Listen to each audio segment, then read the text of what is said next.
nigga the hit maker. Fidel, country boy. Murerutsi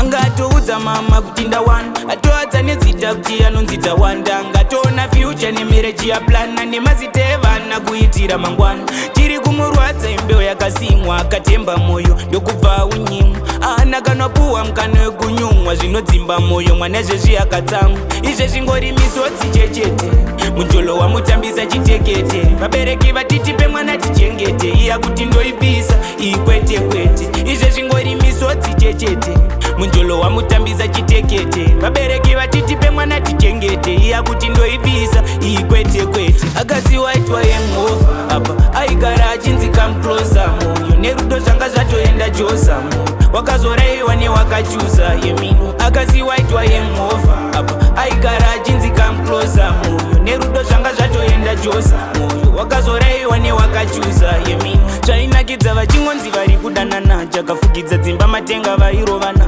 raisa doka zuva vasina kutukana hana dzavo dzakaguma dzakusaroverana mukomana akaenda nakudzoka akasiya moyo wemusikana watobroka aimufambira netsoka kusvika kwaboka kefyu yaimbata odzoka kwadoka mai vake vanti chidzikama hama dzakamudziura zvikaramba akasiwa achikaya kuti kutamba zvemunjolo zvamuramba kubhema chamba akasiwa itwa yengova apa aigara achinzika muklosa moyo nerudo zvanga zvatoenda josa moyo wakazoraiwa newakachuza yemino akasiwa itwa yengova apa aigara achinzika muklosa moyo nerudo zvanga zvatoenda josa moyo wakazoraiwa newakachuza yemino Zvimwe zvina basa ari kuchema gallery kudilita mapicture aangajairi anga vakafitana vari masaladi zvaipindirana waimisira salari ati seri kwepicture iri